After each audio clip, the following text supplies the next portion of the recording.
Bonjour. Alors pour commencer, des informations pratiques. La dernière fois que Saturne était en Poisson, c'était du 13 février 1994 au 7 avril 1996.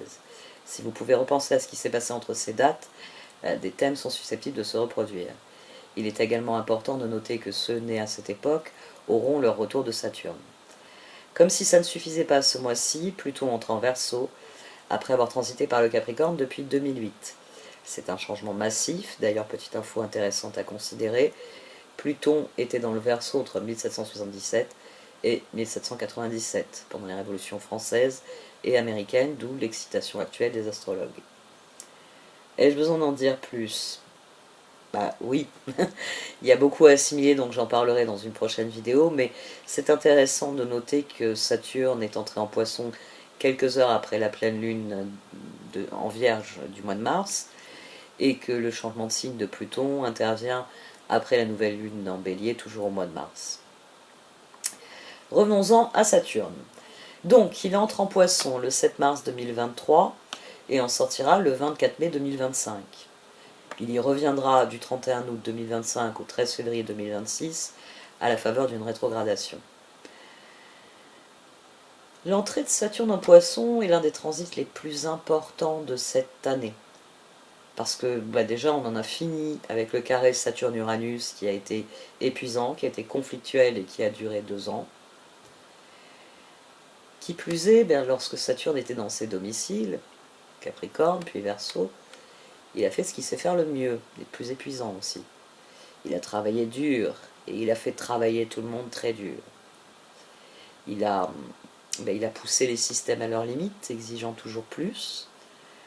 En Capricorne, mais il a rendu les organisations de tout type, les gouvernements, les administrations, les entreprises, il les a rendus tout puissants, en leur donnant tous les pouvoirs qu'il était possible.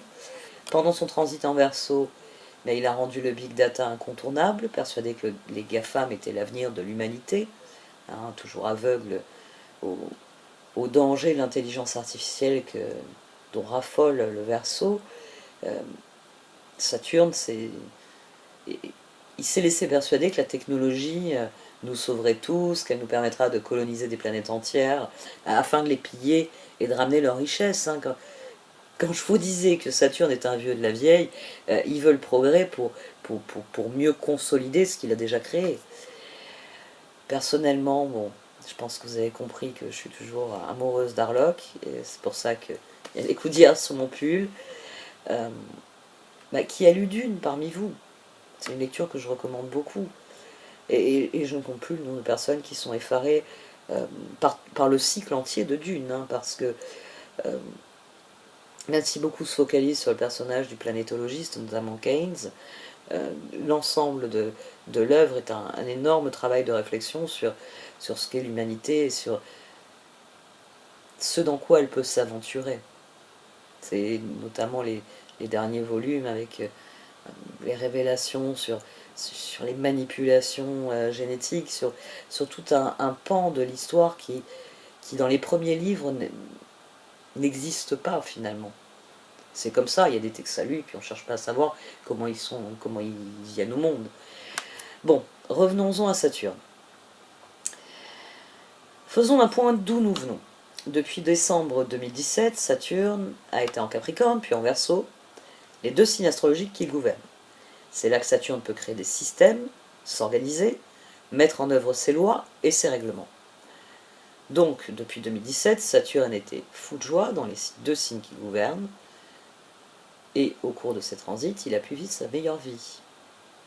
Faire la leçon à tout le monde, contrôler toute chose, rationaliser le travail pour améliorer la productivité comme la compétitivité, surveiller nos paroles, notre monde par la technologie, établir de nouvelles normes sociales pour créer une société mondialisée plus facilement contrôlable.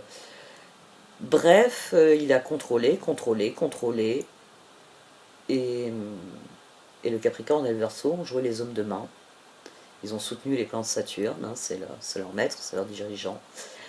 Mais maintenant, les règles, elles vont changer. Oui, le professeur a dû quitter son logement de fonction, avec chauffeur et compagnie, pour venir frapper à la porte de Poisson. Cheveux aussi longs que les idées. J'adore cette expression. Et j'adore cette image aussi. Il faut imaginer Poisson. On a, on a un chanteur qui serait un archétype intéressant pour Poisson.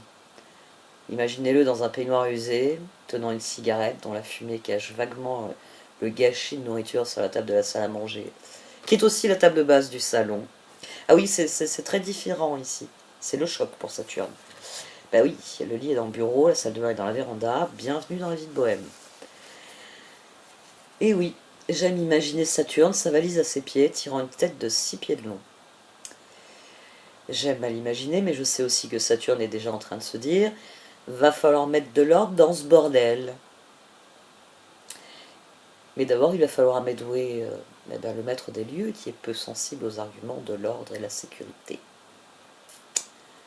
Pas sûr qu'il accepte d'être surveillé au quotidien, ce dilettante. Saturne en Poisson. Saturne en Poisson, par la force des choses, il va se concentrer sur la manifestation de nos idéaux. Il va devoir s'associer à Neptune, qui est en Poisson, qui est chez lui, qui est à domicile. Mais c'est tant mieux parce qu'il va nous aider à transformer nos rêves en réalité. Saturne va nous pousser à donner la priorité aux choses qui nous inspirent, mais pour transformer nos rêveries en projets réels, en projets concrets. Ça va nous aider à nous mettre au travail pour réaliser nos rêves. Alors, Saturne et Neptune ne feront pas de conjonction en Poisson, mais ils vont partager le signe. Ils vont donc apprendre à mieux se connaître et seront obligés de s'accorder sur une approche commune. Saturne et Neptune finiront par se rencontrer à 0 degré en Bélier dans quelques années, on a le temps, et ils créeront une toute nouvelle réalité. D'ici là, Saturne en Poisson, eh bien, il vient clarifier les choses, il vient clarifier nos rêves les plus profonds et clarifier les moyens à mettre en œuvre pour les voir se concrétiser, se manifester. Parce que Saturne a une présence ancrée. Et dans les Poissons, créatifs, intuitifs, il ne sera pas facile d'intégrer cette énergie-là, mais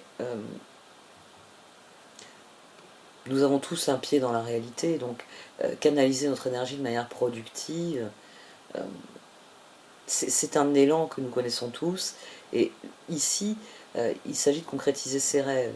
Donc, j'ai bon espoir de voir tout un chacun intégrer cette énergie finalement assez rapidement.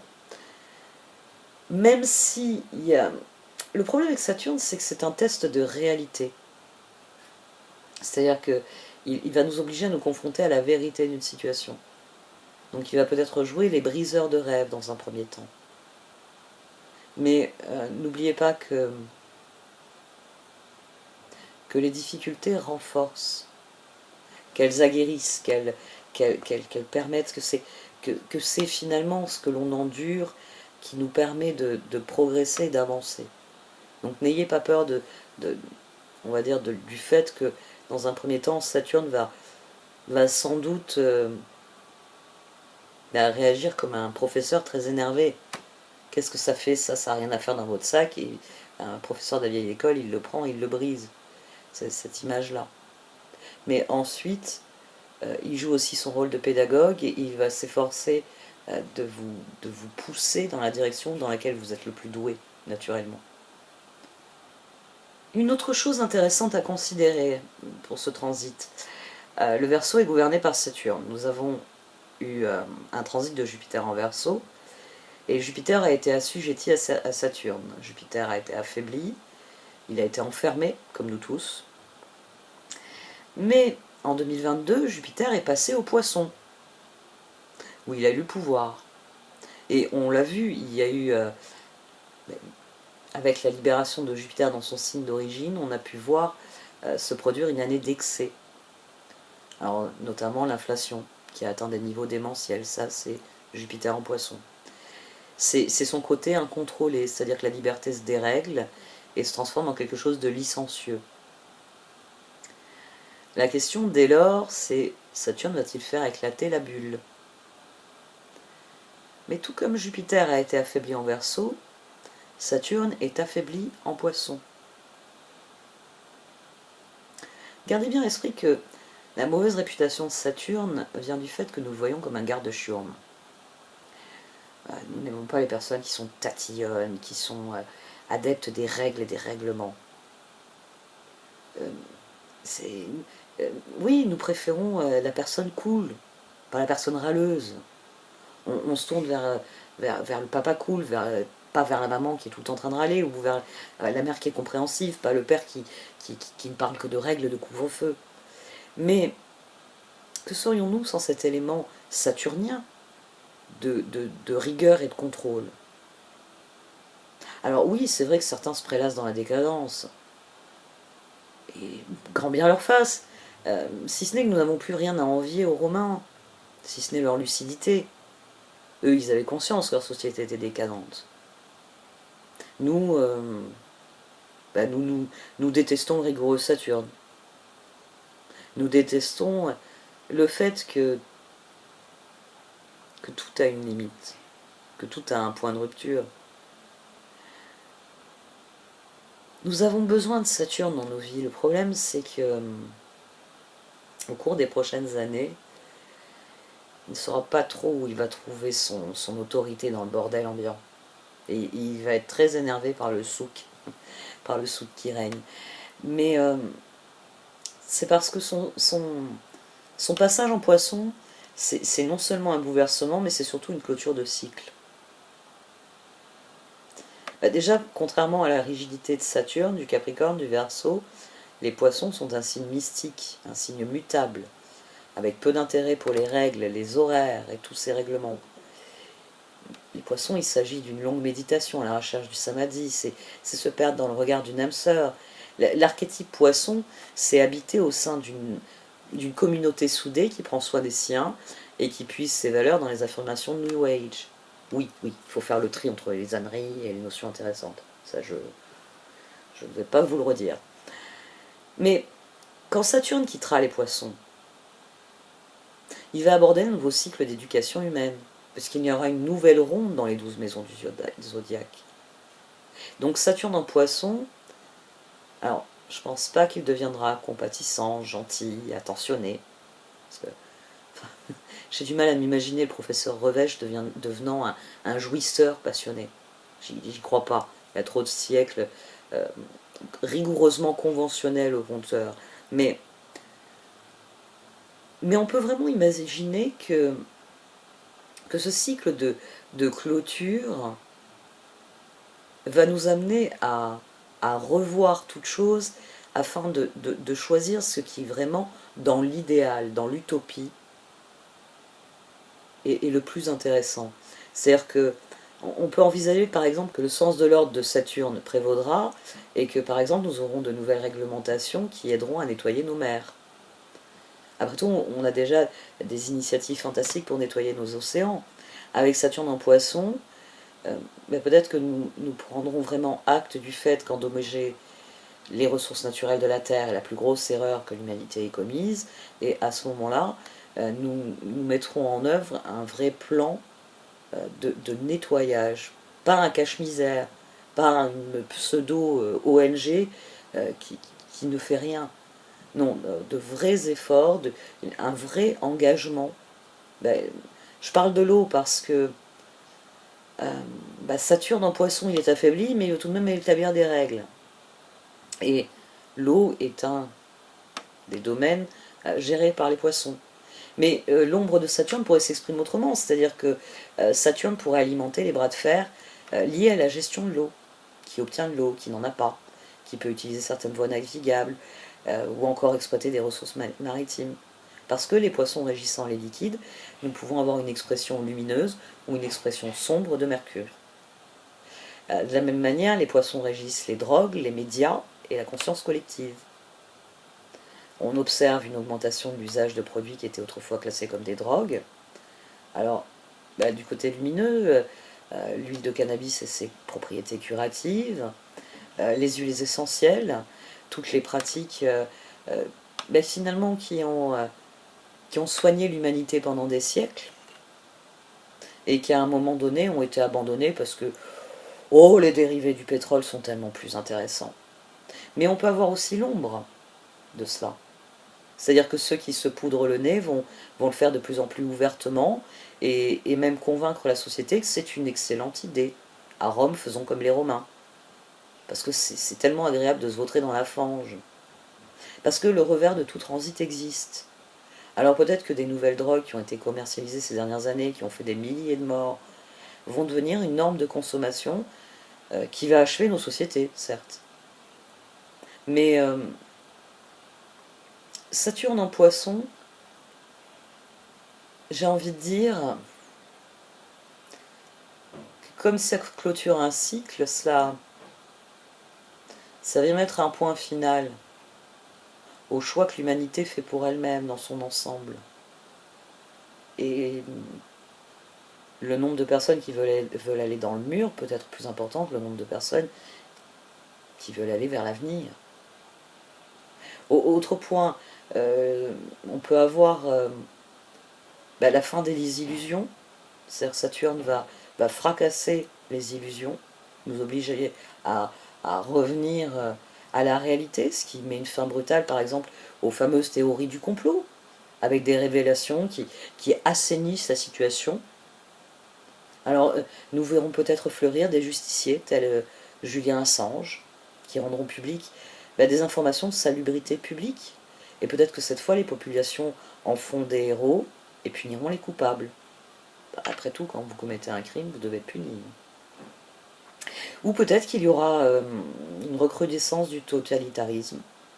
Alors, je doute que nous revenions à la prohibition, quoique c'était Saturne en Poisson déjà.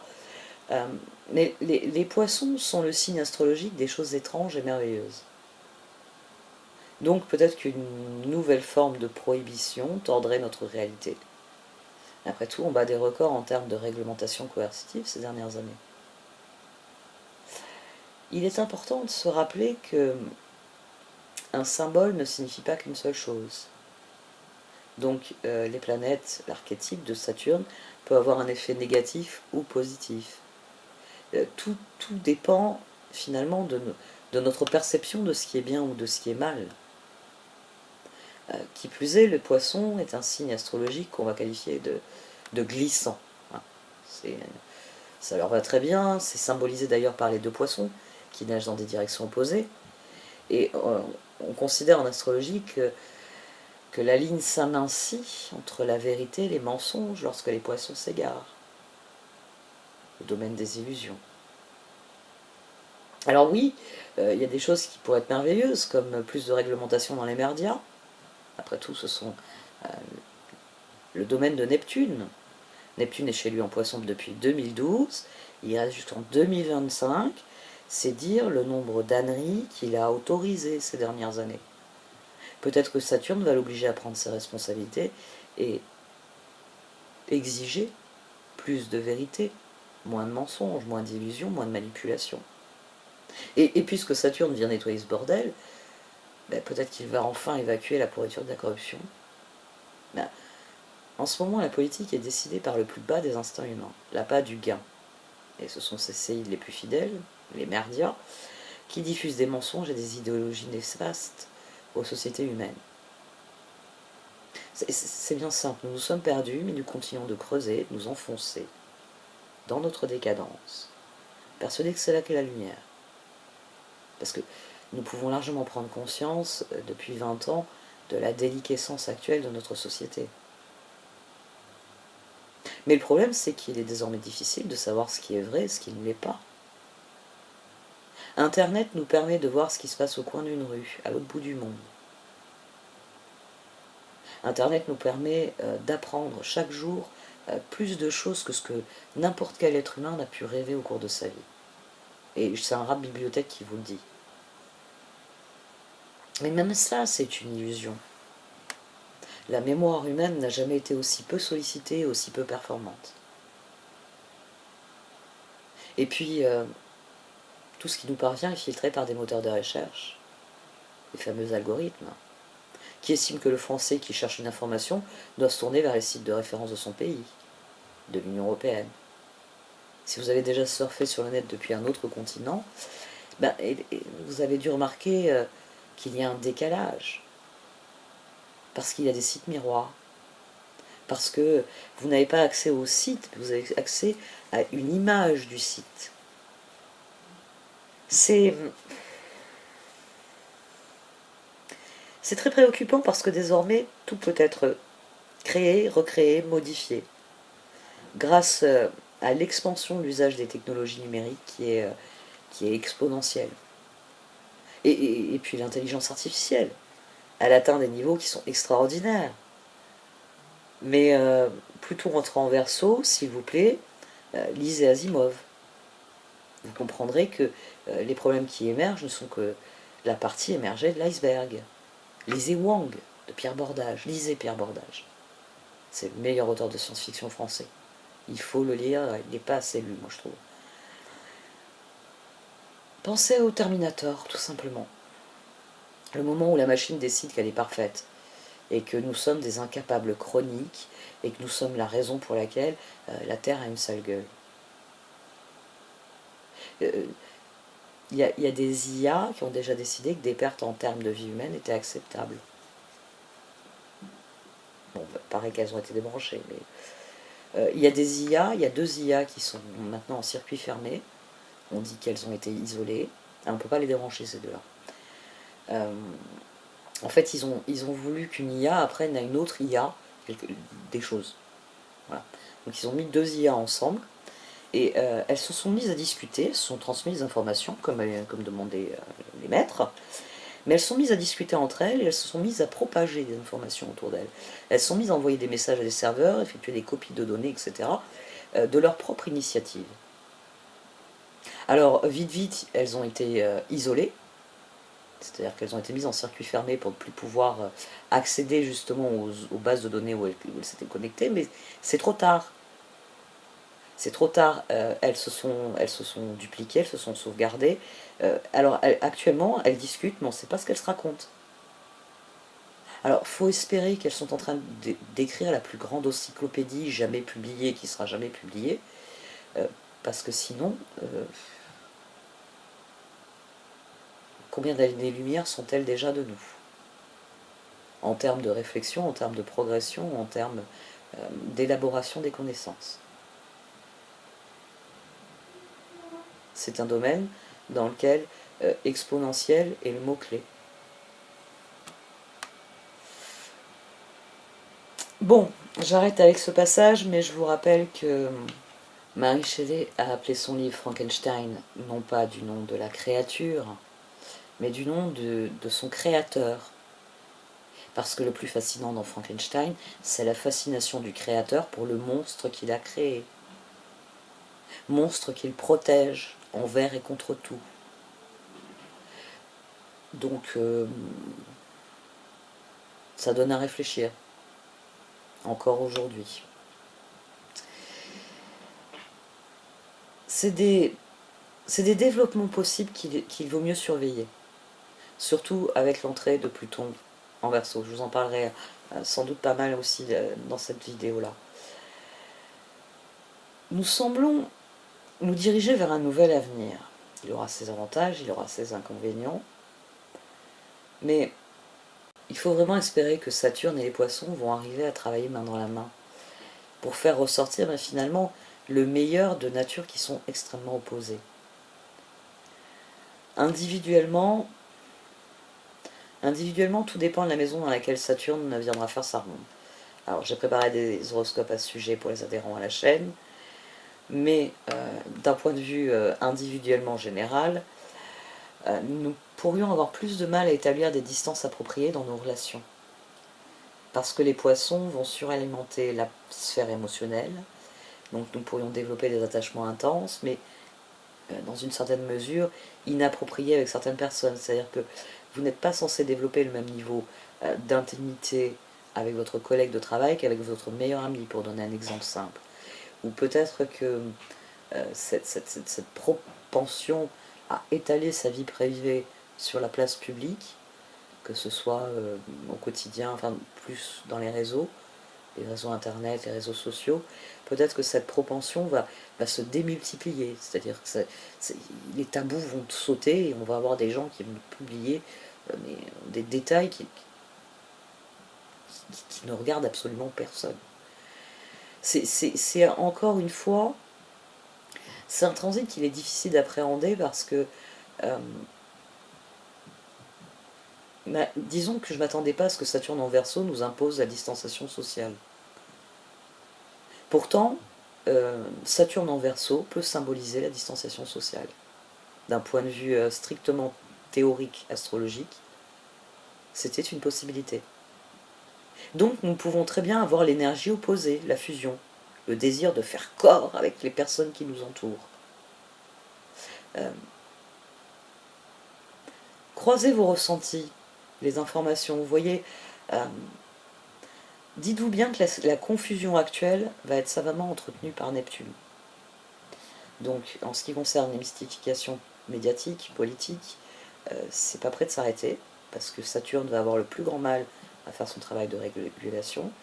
Neptune va s'éclater à brouiller toutes les cartes, parce qu'il sait que Saturne va s'épuiser à le suivre. Mais plus nous serons conscients de cela, et plus nous pourrons canaliser Saturne en Poisson bien, dans son aspect le plus intéressant. C'est-à-dire qu'il peut nous aider à donner forme à des processus créatifs innovants. Il peut y avoir une explosion d'écrits, de poèmes, de peintures, de toute forme d'activité créatrice. Il peut vraiment favoriser cela. Mais là encore faut-il qu'il y ait l'élan dans cette direction-là. Parce qu'il peut aussi favoriser une exacerbation des contenus publicitaires. Il peut amener une prolifération de scénarios trompeurs.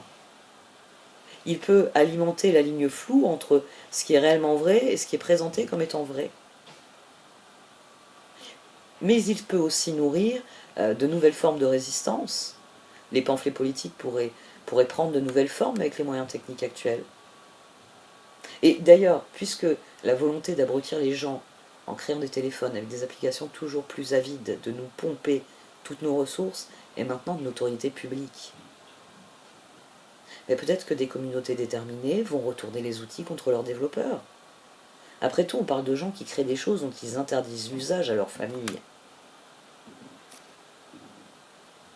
Ou alors, nous nous laisserons glisser dans le monde virtuel qui est cher aux poissons.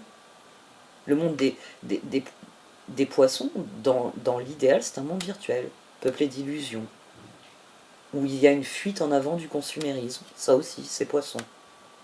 Et c'est intéressant de noter que la fuite en avant est favorisée par la société Amazon, qui est fondée lors d'un transit de Saturne en Poisson, en 1994.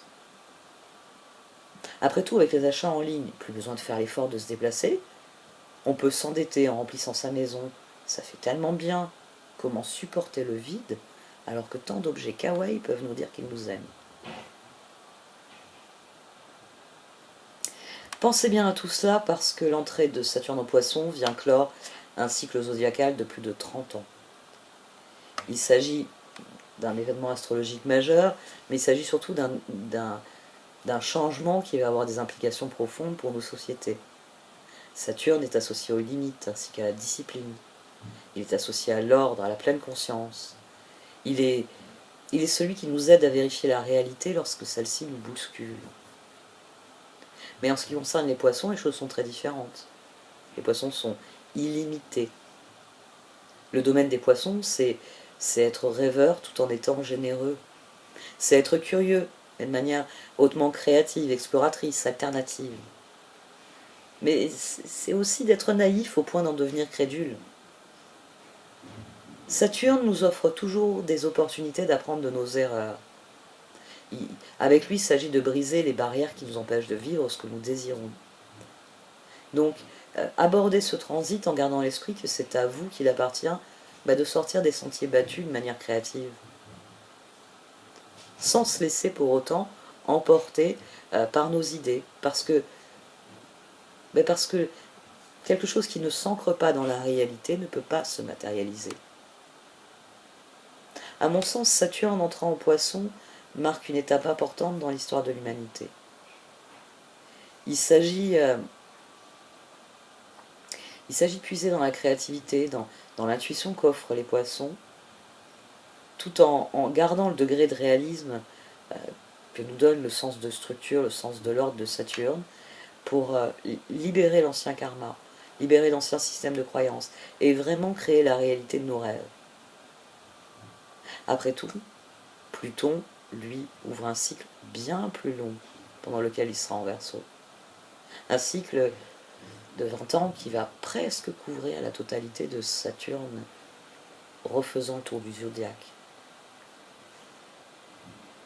Et puis, je reste optimiste pour une raison, c'est que quand Saturne va entrer en Bélier, il fera une conjonction avec Neptune. Et là, une fois encore, l'astrologie nous dit que tous les espoirs sont permis.